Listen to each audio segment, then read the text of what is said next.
প্রতিটি গল্পেরই একটা দরজা থাকে, যেটা খুললেই বাস্তব আর কল্পনার সীমানা মুছে যায়, যেখানে প্রতিটি গল্পই বাস্তবের মুখোশে লুকিয়ে থাকা দুঃস্বপ্ন। স্বাগতম গল্পের জাদুঘরে, যেখানে গল্প নয়, অভিজ্ঞতা আছে। হরর, ক্রাইম, থ্রিলার, অ্যাডভেঞ্চার, সব রকমের জাদু আছে এই ঘরে। আর হ্যাঁ, লাইক আর সাবস্ক্রাইব করতে কিন্তু ভুলো না। তাহলে তৈরি তো? চলুন শুরু করি আমাদের এই নতুন যাত্রা।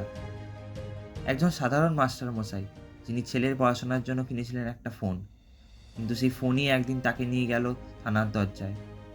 একটা চোরাই স্মার্টফোন, এক ভুল বোঝাবুঝি আর এক বাবা ছেলের সম্পর্ক, সব মিলিয়ে আজকের গল্পটা যেমন বাস্তব তেমনই আবেগে ভরা। চলুন শুরু করি আজকের গল্প, স্মার্টফোন।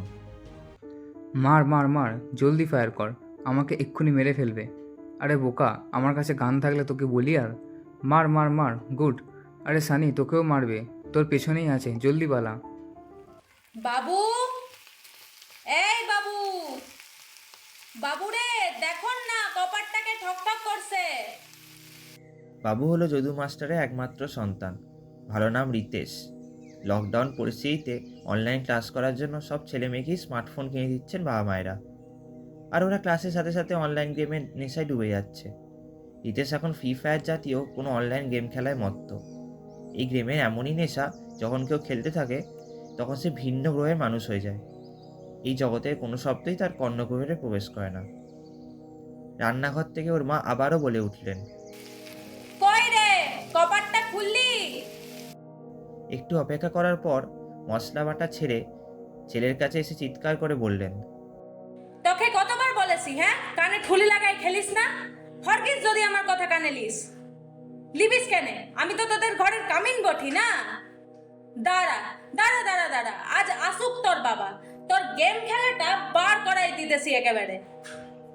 এই মার মার মার, যা, আমি মরে গেলাম। রিতেশ রেগে চোখ বড় বড় করে মায়ের দিকে তাকিয়ে বলল, এই তোর জন্য মরে গেলাম। তোকে কতবার বলেছি আমি, গেম খেলার সময় আমার পাশে আসিস না, তুই আসলেই আমি মরে যাই। তুই মরবি কেন, হ্যাঁ? তুই মরবি কেন? তোর গেম মরুক, তোর গেমের 14 গোষ্ঠী মরুক। তখন থেকে যে কপারটা খুলে দেখতে বলছি, ওটা কানে নাই সামাচ্ছে। বলি তুই যাবিস না আমি এই ছিঁড়া কাপড়েই যাব? রিতেশ তৎক্ষণাৎ উঠে গিয়ে দরজা খুলে দেখে ওদের গ্রামেরই কিন্তু অন্য পাড়ার একটা ছেলে, হাবলু, দাঁড়িয়ে আছে। হাবলু ছোট হলেও রিতেশদের সাথে ক্রিকেট খেলে। ও জানালো পুলিশ এসে বধূ ঠাকুরের দোকানে যদু মাস্টারের ঘরের ঠিকানা খোঁজ করছে। এই কথাটা শেষ হতেই পুলিশের জিপগাড়ি হর্নের শব্দ রিতেশের কানে ঢুকল। রিতেশ শিহরিত হয়ে উঠল। পুলিশ আমাদের বাড়িতে? ভেবে কুল কিনারা খুঁজতে খুঁজতে দেখে একটা পুলিশ জিপ ও একটা সাদা কার সবুজ মাঠ চিরে সোজা ওর দিকে ধেয়ে আসছে। রিতেশ একটু নার্ভাস ফিল করছিল, আবার ভেবে দেখলো সে উচ্চ মাধ্যমিকের ছাত্র, সে কেন নার্ভাস হবে। তৎক্ষণাৎ সে নিজে জামা প্যান্ট ঝেড়ে ক্রিজ ঠিক করে নিল, চুলে আঙুল চালিয়ে ফাঁপ ধরিয়ে দিল। গাড়িগুলো এসে যদুবাবুর ঘরের সামনে ছাতির তলায় দাঁড়ালো। একটা পুলিশ বেরিয়ে এসে বলল, এই খোকা, এটা কি যাদবগড় রায়ের বাড়ি? রিতেশ স্মার্টলি উত্তর দেওয়ার চেষ্টা করলো। হ্যাঁ এটাই, আমি ওনার ছেলে, বলুন। বাবাকে ডাক। বাবা তো বাড়িতে নেই। তোমাদের বাড়িতে ভালো স্মার্টফোন আছে? হ্যাঁ আছে। রিতেশ হ্যাঁ বলার পরপরই ভাবলো ভুল করলাম, তাই তৎক্ষণাৎ বলে উঠল, তবে ওটা তো বাবার কাছে। বাবা কোথায়? ডাকো। ওই দাসপাড়াতে টিউশন পড়াতে গেছেন, এক্ষুনি ডেকে আনছি, বলে রিতেশ ছুটে গেল দাসপাড়ার দিকে। ওখানে যদু মাস্টার হোম টিউশন পড়াচ্ছেন। আগে ক্লাব ঘরে ব্যাচ পড়াতেন, ব্যাচে প্রচুর ছেলে মেয়ে আসতো। যদিও সবাই ঠিকঠাক ফি দিত না, তবুও তার ভালোই চলে যাচ্ছিল। কিন্তু লকডাউন হওয়ার আর্থিক অনটন দেখা গেল, টিউশন বন্ধ। আজকালকার টিউটরদের মতো যদুবাবু গুগল মিটে ক্লাস করাতে পারেন না, স্মার্টফোনও ছিল না তার। তাই তিনি ব্যক্তিগতভাবে অভিভাবকদের সাথে যোগাযোগ করে হোম টিউশন আরম্ভ করেছেন। এখন টিউশন ফি মার যায় না, তবে এক ঘর থেকে আরেক ঘর করতে করতে সারাদিন চলে যায়। রিতেশ বাবার কাছে পৌঁছে পুলিশের কথা বলতেই তিনি টিউশন ছুটি দিয়ে বেরিয়ে এলেন, মুখে চোখে বিষণ্ণতার অভিব্যক্তি। আমাদের বাড়িতে পুলিশ? আমি তো কোনো অপরাধমূলক কাজের সাথে যুক্ত নই। আচ্ছা, উল্টোটাও তো হতে পারে।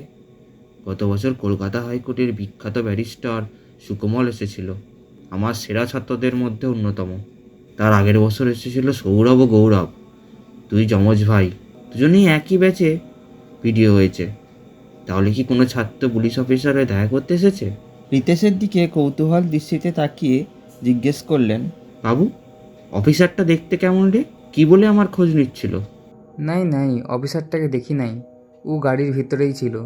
কনস্টেবলটা বিওরাই সিধাল। কি জিজ্ঞেস করলো? তেমন কিছু নাই, শুধু জানতে চাইলে আমাদের ঘরে স্মার্টফোন আছে না নাই। আমি বললি আছে, তবে বাবার কাছে। মিথ্যা বললি কেন? নাই মানে আমি ভাবলি যদি আমার কাছের ফোনটা ভোলা গিয়ে নিয়ে নেয়। যদুবাবু বুঝতে পারলেন যে স্মার্টফোনটাই ওদের লক্ষ্য। আমার কি মনে হচ্ছে জানো বাবা? রিতেশের কথার মাঝেই রাস্তার ওপার থেকে ভেসে এলো, কি যদু মাস্টার, তোমার দুয়ারে পুলিশ গাড়ি দেখছি যে। পথে চলতে কথাগুলি বলল গ্রামের এক চাষি ভাই। আমিও বুঝতে পারছি না, তাই দেখতে যাচ্ছি। তোমার তো অনেকে গুণী ছাত্রছাত্রী চারিদিকে ছড়িয়ে আছে, উহাদেরই কেউ হবেক। এই কথা বলতে বলতে সে পাশ কাটি চলে গেল। যদুবাবু কারণ খোঁজার চেষ্টা রয়েছেন। রিতেশকে বললেন, আচ্ছা তুই কি যেন বলতে যাচ্ছিলি? রিতেশ ওর বাবাকে কয়েকদিন আগে আসা একটা মেসেজের কথা বলল। মেসেজে লেখা ছিল মোবাইল কোম্পানির এক লাকি ড্র করে তাতে যদুবাবুদের মোবাইলটি $1,50,000 দিতেছে। তারা ব্যাংক ডিটেলস, আধার নম্বর, প্যান নম্বর ইত্যাদি চেয়েছিল। রিতেশ সেগুলি সব মেল করে পাঠিয়ে দিয়েছে। তাহলে কি সেই লটারির চেক দিতে এসেছে পুলিশ? যদুবাবু পকেট থেকে 50 টাকার একটা নোট বের করে রিতেশকে দিয়ে বললেন, হিরুর দোকান থেকে এক প্যাকেট ভালো বিস্কুট নিয়ে আয়। খালি খালি চা দেওয়াটা কেমন যেন। রিতেশ চলে গেল। যদুবাবু একা একা হেঁটে চলেছেন, কিন্তু তার চিন্তায় এখন স্মার্টফোনকে কেন্দ্র করে ঘুরপাক খাচ্ছে। মহামারী আসতেই সব উলটপালট হয়ে গেছে। সমস্ত স্কুল কলেজ বন্ধ, ছেলের উচ্চ মাধ্যমিকের ক্লাস টিউশন সব বন্ধ। অনলাইন হচ্ছে কিন্তু ওর স্মার্টফোন নেই। সেদিন দুপুরে যদুবাবু শরীরটা এলিয়ে দিয়ে এসব কথাই ভাবছিলেন। এমন সময় ওনার গিন্নি শুকিয়ে যাওয়া কাপড়গুলো ভাঁজ করতে করতে বললেন, শোনো না, বাবু বলছে বইগুলা পড়ে কিছুই বুঝতে লাগছি, পারলে একটু ওয়াকে একটা স্মার্ট ফোন কিনে দাও না। যদুবাবুর কোনো উত্তর না পেয়ে গিন্নি বুঝতে পারে যে তার স্বামী হাতে নিশ্চয়ই টাকা নেই। তাই সে আবারও বলল, এক কাজ করো না, আমি তো আর কানেরগুলা নাই পড়ি, ওগুলা বিকে না হয় কিনে দাও, নাহলে ছাটা যে পাস করতে লাগবে। এবারও তিনি নিস্তব্ধ থাকলেন। তবে যদুবাবুর মুখের অভিব্যক্তি দেখে মনে হলো তিনি কোনো একটা রাস্তা পেয়েছেন। ঘড়ির দিকে তাকিয়ে দেখেন 3টা প্রায়। গিন্নির দিকে তাকিয়ে বললেন, আমি বেরোচ্ছি, মখললালের বাড়িতে টিউশন আছে। মাখনলাল বান্দোয়ানের বড় ব্যবসায়ী। ওদের বাড়িতে ঢুকিয়েই ছাত্রীকে বললেন, পাপা কো বুলাও। তুমি থোড়ি দের বাত আনা। মেয়েটি ভিতরে গিয়ে ওর বাবাকে পাঠিয়ে দিল। কিছু বলছেন মাস্টারজি? লড়কি কিছু গলত করেছে? না না, ঠিক তা নয়, আমার একটা ব্যক্তিগত কথা আছে। বলুন। আসলে লকডাউনের জন্য একটু সমস্যায় পড়েছি। আমার ছেলের পড়াশোনা করতে ভীষণ অসুবিধা হচ্ছে। আমি তো সায়েন্সের কিছু বুঝি না, তাই আমাকে পড়াতেও পারছি না। সমস্ত শিক্ষক এখন অনলাইনে ক্লাস করছেন, তাই ওর জন্য একটা স্মার্টফোন কেনা খুব জরুরি। আমার কাছে 1,000 আছে। আপনি যদি 6 মাসের টিউশন ফি অগ্রিম দিয়ে দেন তাহলে উপকৃত হতাম। মানে? না না, আমি কথার খেলাপি করব না। আমি 6 মাসের জায়গায় 7 মাস পড়িয়ে দেবো। নেই নেই মাস্টারজি, আমিও বাদ বলছি না। আমার একটা প্রস্তাব আছে, ওটা শুনুন। ওটাতে আমার ভি ভালো হবে, আপনারও ভি ভালো হবে। বলুন। আমার লড়কা দিন আগে একটা ফোন কিনেছে, কিন্তু এখন ওটা ওর পছন্দ হয়েছে না। ওটার অ্যাডভান্স মডেল রিলিজ করেছে, ও এখন ওই মডেলটাই বুক করতে চাইছে। যদুবাবু শিক্ষিত হতে পারেন, কিন্তু মাখনলাল পাক্কা ব্যবসায়ী। তাই খুব সহজেই যদুবাবুকে পটিয়ে ফোনটা গছিয়ে দিলেন। হ্যাঁ হবে, এইটা কাউকে বলবেন না যে আমি দিয়েছি, নয়তো আরও 2-4 লোক বলেছিল আমাকে দিন। দাম তো বেশি দিতে ছিল, লেকিন আপনি মাস্টার মানুষ আছেন, আপনাকে দিলে নেক কামে লাগবে, इसलिए আপনাকেই দিলাম। বাঁচালেন দাদা, আজ আমার মাথার বোঝাটা হালকা হলো। আপনাকে অনেক অনেক ধন্যবাদ। এইসব মনে পড়তেই যদুবাবুর ধমনীতে তৃপ্তি রক্তপ্রবাহ শুরু হলো। তিনি ঘরের কাছে পৌঁছেতেই কনস্টেবল জিজ্ঞেস করলেন, আপনি কি যদুবাবু? হ্যাঁ বলুন। ফোনটা কোথায়? বাড়িতেই আছে, কেন? আনুন, দরকার আছে। যদুবাবু ঘরের ভিতর গিয়ে ফোনটা এনে অফিসারকে দিলেন। অফিসার কনস্টেবলের হাতে দিয়ে পেছনের গাড়িতে পাঠালেন। যদুবাবুর দিকে তাকিয়ে বললেন, কাগজগুলো নিয়ে আসুন। কাগজ? হ্যাঁ, যে দোকান থেকে কিনেছিলেন তার ক্যাশ মেমো। আমি তো নতুন নিইনি, আমার এক ছাত্রী বাবার কাছ থেকে কিনেছি। ওর কাছ থেকে কোনো কাগজ চাননি? লিখিও নেননি? যদুবাবু না সূচক ঘাড় নাড়ালেন। চলুন গাড়িতে উঠুন, থানায় যেতে হবে। ইতিমধ্যে রিতেশ বিস্কুট নিয়ে এসে গেছে। বুঝে গেছে এটার প্রয়োজন নেই, তাই বাবার পাশেই দাঁড়িয়ে আছে। ওর মা চৌঘটে দাঁড়িয়ে ঠাকুরকে ডাকছে। যদুবাবু রিতেশকে বললেন, বাবু, আমি একটু থানায় যাচ্ছি, তুই ঘরেই থাকিস। গাড়িগুলো ছেড়ে থানার দিকে রওনা দিল। যদুবাবু বিন্দুমাত্রও বুঝতে পারেননি যে তিনি একটি চোরাই মাল কিনেছেন। অফিসারটি বললেন, শুনেছি আপনি খুব ভালো টিউটার। আপনি একজন ভালো মানুষ হয়ে এরম কাজ করতে গেলেন কেন? আপনি কি জানেন এটা জামশেদপুরের এক এসডিওর মিসেসের ফোন? যদুবাবু বললেন, আমি চোরাই মাল নিতে যাব কেন? এই ফোন আমি মাখনলালজির থেকে কিনেছি। কোড মাখনলাল, ব্লক মোড়ের হোলসেলার? আমি ওনার মেয়েকে পড়াতে যাই। ও, এক্ষুনি কল করছি। পুলিশ অফিসারটা পকেট থেকে স্মার্টফোন বের করে মাখনলালকে কল করলেন। মাখনলাল তৎক্ষণাৎ অস্বীকার করলেন। যদুবাবুর মাথায় যেন বজ্রপাত হলো। আপনার বাঁচার আর কোনো রাস্তা নেই। গাড়ি ধীরে ধীরে এগিয়ে চলছে। যদুবাবু ভাবছেন, আমি স্মার্টফোন, প্যারাগ্রাফ রাইটিং এই পয়েন্টটা কোনো দিন লেখাইনি। এরপর লেখাতে হবে যে স্মার্টফোন যে কোনো সময় যে কাউকে চোর সাব্যস্ত করতে পারে।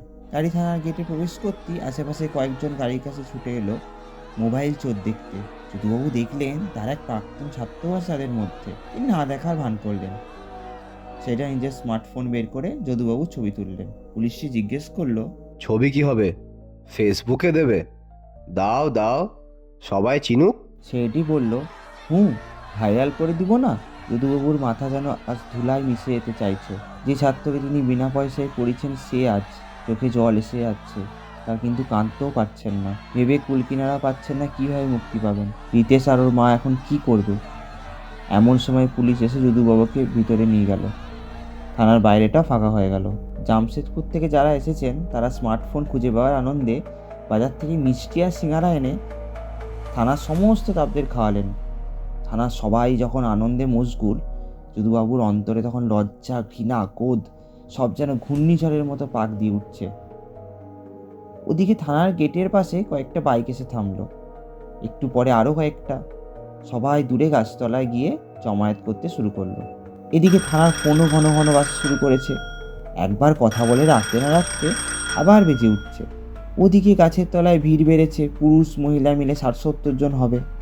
সবাই দল বেঁধে থানার গেটের সামনে এসে পৌঁছতেই পুলিশ আটকে দিল।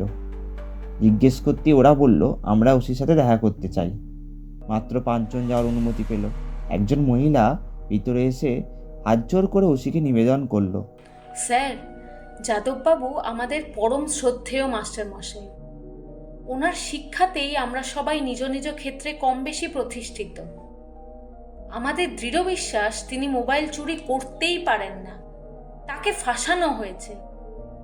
তাই আমাদের একান্ত অনুরোধ মাস্টারমশাইকে নিঃশর্তে যেন ছেড়ে দেওয়া হোক। বাপ রে, ওনার কত ছাত্রছাত্রী আছে! আপনারা এখানে 100 খানা, 10-12টা তো ফোনও পেলাম। স্যার, মাস্টারমশাইয়ের ব্যাচ থেকে প্রতি বছর 40-50 জন ছাত্রী বাহির হয়। বিগত 20 বছর ধরে তিনি টিউশন পড়াচ্ছেন। হাইকোর্টের বিখ্যাত ব্যারিস্টার সুখময় বাবু ফোন করেছিলেন। উনি কি এই মাস্টার মশাইয়ের ছাত্র? উনি মাস্টারমশাইয়ের কেবল ছাত্র নয়, অনুগত ছাত্র। মাঝে মাঝেই স্যারের আশীর্বাদ নিতে আসে। বাপরে বাপ, উনি যে আইনের ভয় দেখালেন। যান যান, আপনারা মাস্টার মশাইকে নিয়ে যান। আর হ্যাঁ, সুখময় বাবুকে জানিয়ে দেবেন আমরা কোনো কেস দিইনি। তৎক্ষণাৎ ওসিকে ধন্যবাদ জ্ঞাপন করে ওরা 5 জন মাস্টারমশাইয়ের কাছে এসে প্রণাম করেন। চলুন স্যার, বাড়ি চলুন। যদুবাবু হতবাক। তোমরা কিভাবে জানলে? স্যার, স্মার্টফোনের যুগে যোগাযোগটা এখন আর কোনো ব্যাপার না। অন্য একজন বলল, আমরা আপনার প্রাক্তন ছাত্রছাত্রীরা একটা হোয়াটসঅ্যাপ গ্রুপ খুলেছি, দূরের কাছে সবাই ওটাতে যুক্ত আছি। আমাদের ব্যাচের আপনার সবচেয়ে ফাঁকিবাজ ছাত্র অশ্বিনী, আপনি যাকে গাঁওর বলে ডাকতেন, ও আপনার ছবি তুলে সব ঘটনা লিখে গ্রুপে পোস্ট করে দেয়। তৎক্ষণাৎ আমরা একে অপরের সঙ্গে যোগাযোগ করে চলে আসি। গল্প করে হাঁটতে হাঁটতে ওরা গেটের কাছে পৌঁছে গেছে। গেটে দাঁড়িয়ে থাকা সবাই এসে এসে স্যারকে প্রণাম করতে থাকে। যদুবাবু সবার দিকে চোখ বুলিয়ে বলেন, আমার ফাঁকিবাসটা কই? এক্ষুনি এসে যাবে স্যার, এই তো এসে গেল। দুটি মোটরসাইকেল থেকে অশ্বিনী সহ 5 জন নামলো। ওরা যদুবাবুকে প্রণাম করে একটি প্যাকেট তুলে দিয়ে বলে, এটা স্যার আমাদের মানে আপনার প্রাক্তনীদের পক্ষ থেকে আপনার জন্য একটা ছোট্ট উপহার, স্মার্টফোন। শেষে সবাই বুঝলো প্রযুক্তি যত বড়ই হোক না কেন, মানুষের সততা আর ভালোবাসাই সবচেয়ে বড়। স্মার্টফোন মানুষকে স্মার্ট করে, কিন্তু বিবেক হারালে মানুষের আর কিছুই থাকে না। এরকম আরও নতুনত্ব গল্প শুনতে আমাদের চ্যানেলটিকে অবশ্যই লাইক অ্যান্ড সাবস্ক্রাইব করবেন। আর যদি আপনাদের কাছে কোনো নতুন গল্প থেকে থাকে তাহলে নিচে ডেসক্রিপশান বক্সে দেওয়া মেলেতে আপনারা মেল করতে পারেন গল্পটি লিখে। সেটি অবশ্যই আমাদের এই গল্প ঘরে পাঠ করে শোনানো হবে।